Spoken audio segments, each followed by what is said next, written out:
cùng nhảy nào, vui lên nào các bạn ơi. Vui lên cùng nhảy nào, vui lên nào các bạn ơi. Ôi dồi ôi, điệu nhảy của bác Hà đẹp quá các bạn ơi. Cùng nhảy nào. Vui lên nào các bạn ơi. Vui lên nào, nhảy lên nào, vui lên nào, nhảy lên nào. Chúng ta cùng nhảy nào.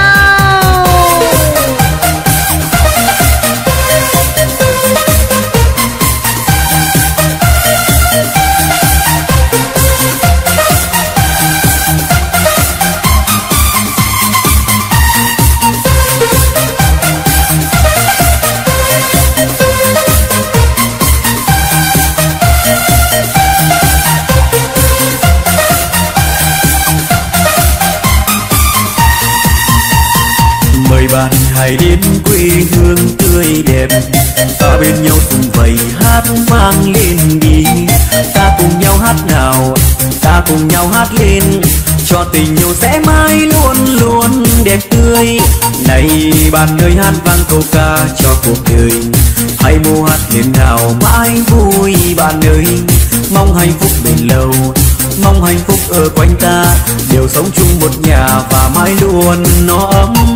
Bác Hà yêu mến nơi đây thanh bình, ruộng bậc thang vườn đào ngát thơm diều ngủ, cùng chung tay đổi mới đất nước quê hương mãi mãi tươi đẹp. Dù cho khó khăn vẫn không nản lòng, ta cùng nâng chén ca lên chúc mừng, cầu cho buồn làng mãi luôn bình an. Người phương xa hãy đến miền đất cao nguyên mãi không muốn về, vì nơi đây giản đơn nhưng bình an.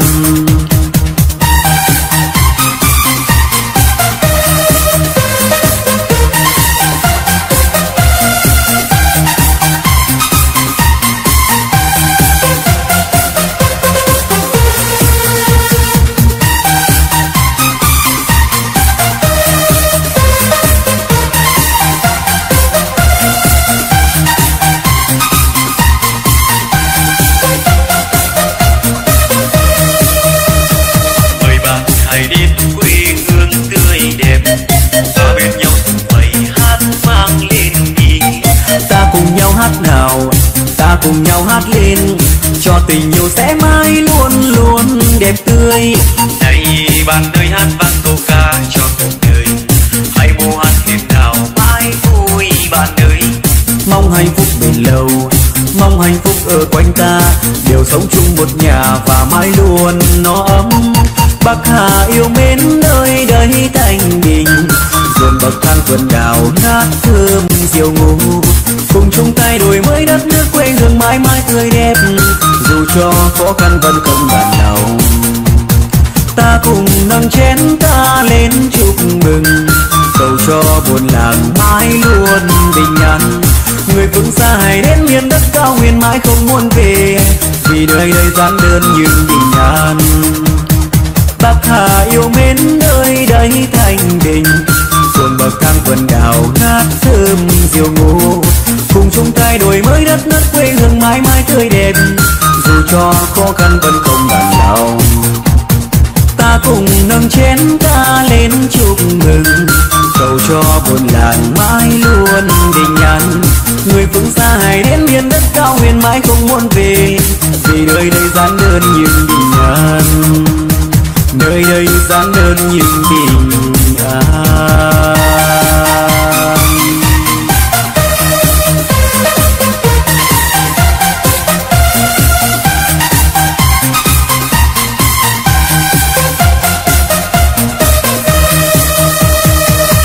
Vui lên cùng nhảy nào, vui lên nào các bạn ơi.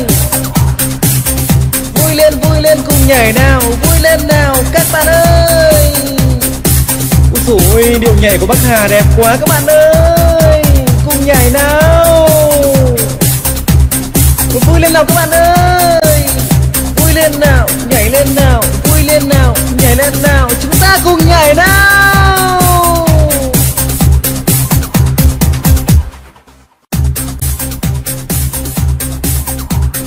Vui lên cùng nhảy nào, vui lên nào các bạn ơi. Vui lên cùng nhảy nào, vui lên nào các bạn ơi.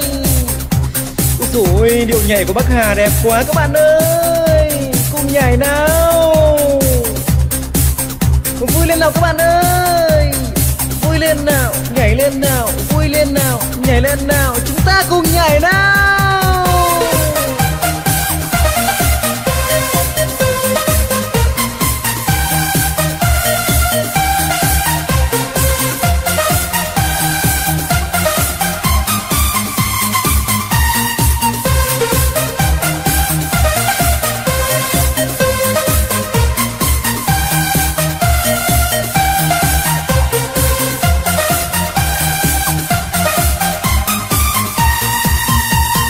10 bạn hãy đến quê hương tươi đẹp, ta bên nhau sum vầy hát vang lên đi. Ta cùng nhau hát nào, ta cùng nhau hát lên, cho tình yêu sẽ mãi luôn luôn đẹp tươi. Này bạn ơi hát vang câu ca cho cuộc đời, hãy mua hát lên nào mãi vui bạn ơi. Mong hạnh phúc bền lâu, mong hạnh phúc ở quanh ta, đều sống chung một nhà và mãi luôn nó ấm. Bắc Hà yêu mến nơi đây thanh bình, ruộng bậc thang vườn đào ngát thơm diệu ngủ. Cùng chung tay đổi mới đất nước quê hương mãi mãi tươi đẹp, dù cho khó khăn vẫn không nản lòng. Ta cùng nâng chén ca lên chúc mừng, cầu cho buồn làng mãi luôn bình an. Người phương xa hãy đến miền đất cao nguyên mãi không muốn về, vì nơi đây gian đơn nhưng bình an.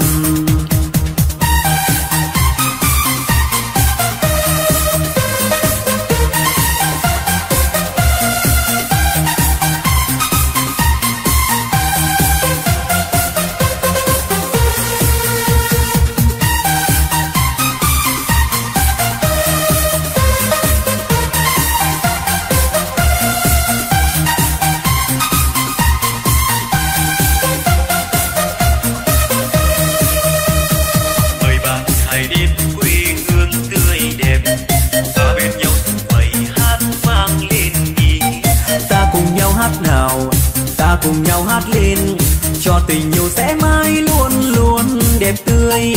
Này bạn ơi hát vang câu ca cho cuộc đời, hãy mua hát lên nào mãi vui bạn ơi. Mong hạnh phúc bền lâu, mong hạnh phúc ở quanh ta, đều sống chung một nhà và mãi luôn nó ấm. Bắc Hà yêu mến nơi đây thanh bình, ruộng bậc thang vườn đào ngát thơm diệu ngủ. Cùng chung tay đổi mới đất nước quê hương mãi mãi tươi đẹp, dù cho khó khăn vẫn không nản lòng. Ta cùng nâng chén ta lên chúc mừng, cầu cho buồn làng mãi luôn bình an. Người phương xa hãy đến miền đất cao nguyên mãi không muốn về, vì nơi đây gian đơn nhưng bình an. Bắc Hà yêu mến nơi đây thanh bình, ruộng bậc thang vườn đào ngát thơm diệu ngủ. Cùng chung tay đổi mới đất nước quê hương mãi mãi tươi đẹp, dù cho khó khăn vẫn không nản lòng. Ta cùng nâng chén ta lên chúc mừng, cầu cho buồn làng mãi luôn bình an. Người phương xa hãy đến miền đất cao nguyên mãi không muốn về, vì nơi đây gian đơn nhưng bình an. Nơi đây gian đơn nhưng bình an.